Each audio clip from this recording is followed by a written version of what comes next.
The bridesmaids were teenagers, and the tradition was that part of the wedding celebration was that the groom and his family members would go to the bride's house, which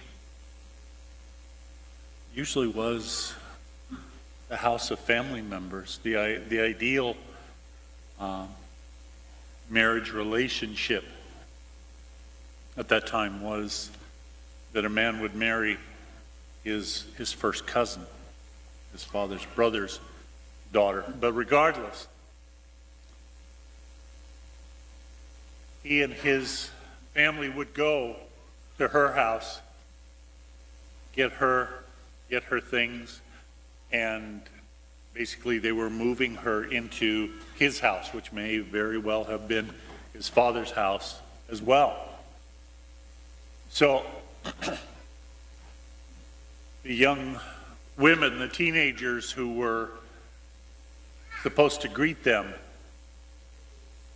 would be waiting, and when the whole group was coming back, the groom with his bride, family, her stuff, and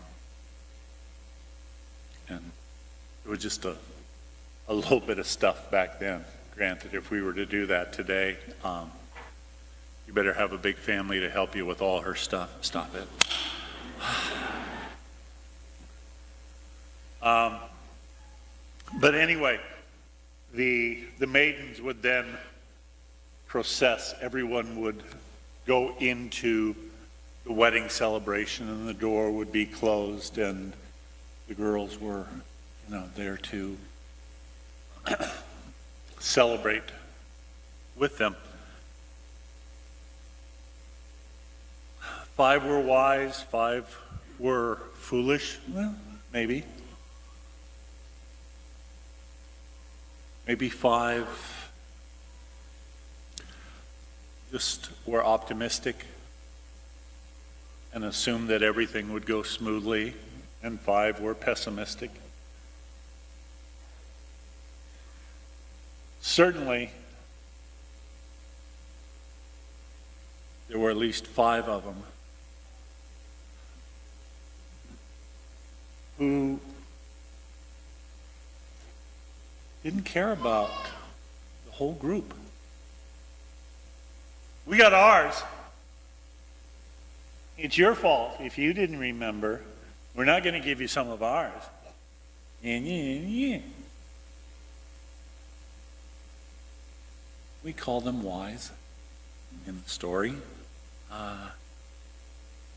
Maybe they were selfish, or at least had their own self-interest at heart.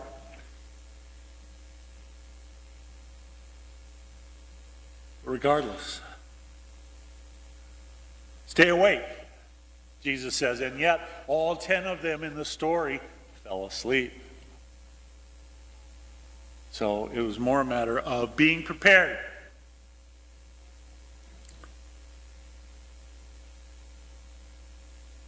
And this was at a time, and the second reading that we heard, first letter of the Thessalonians, both of those were written at a time when it was expected that, Jesus, who had returned to the Father, would be coming back soon. So of course the message would be ready. Don't get caught off guard. Don't think that you'll always have tomorrow. He could be coming any day. And the church has basically been saying that for 2,000 years. Any day now. It's a little difficult sometimes to be on alert. Be ready all the time. Maybe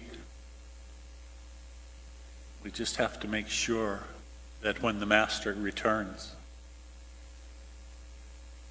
he finds that we haven't been slacking off, that we have been doing our work. You know, it's Veterans Day weekend, and different folks have different ways of acknowledging or honoring our veterans. One of the TV networks says that the way for us to honor our veterans is for 48 hours showing episodes of MASH back to back.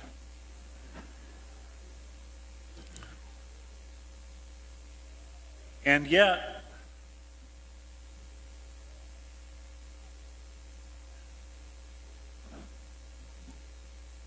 why not? Why not talk about that here? Pope Francis, when he was first made Pope, in one of his first homilies, as he was trying to remind the people and the leaders of the church who we are called to be, how we are called to be living the gospel of Christ, being his hands, his feet, his eyes, his heart. Pope Francis had a very interesting way of picturing the church. And this is where MASH comes in. He said, the church should see itself as a field hospital.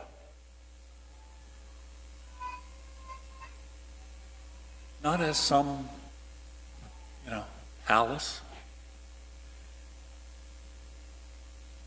But be there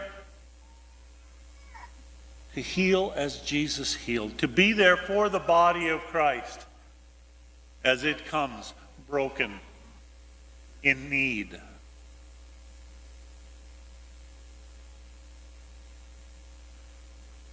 I am still debating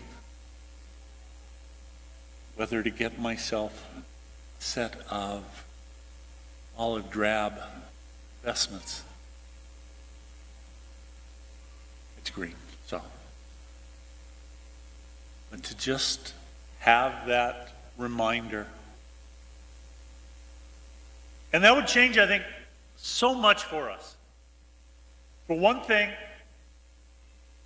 it would change our understanding of the Eucharist, or it would get us back to a better understanding of the Eucharist. As Father Ron Rolheiser put it, it will once again be a help for hurting people, not a reward for stainless people. We're not stainless. We are hurting. We are imperfect. We belong. We come in need. The love of God, the healing of Christ, the affirmation of one another. But we forget to be ready. We get distracted, caught up in so many other things. We call it our daily lives, but in so many ways it's our daily hectic. It's our daily survival. There's very little real living that's involved. And we feel so much pressure in doing that we forget. We're called to be reaching out to others. In a couple of weeks, we're going to be hearing the judgment scene in Matthew's Gospel. I was hungry and you gave me food. I was thirsty and you gave me drink, and so on and so forth. Lord, when did we see you in this way and help you? As often as you did it to one of these least ones, you did it to me. And then there's those on the other side. Oh, we didn't see you, Lord. There I was. constantly at the doors of the field hospital, constantly in need.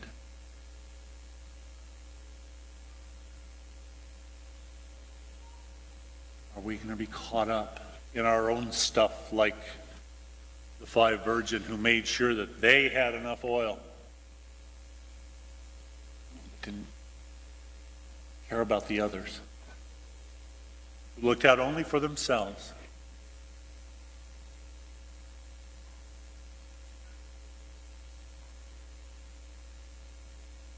New situations require new energy and a new commitment, Pope Francis has said. Then he offered a new list of beatitudes for modern Christians. Blessed are those who remain faithful while enduring evils inflicted on them by others, and forgive them from their heart. Blessed are those who look into the eyes of the abandoned and marginalized and show them their closeness. Blessed are those who see God in every person and strive to make others also discover him. Blessed are those who protect and care for our common home. Blessed are those who renounce their own comfort in order to help others. And blessed are those who pray and work for full communion between Christians. All these are messengers of God's mercy and tenderness. Surely they will receive from him their merited reward.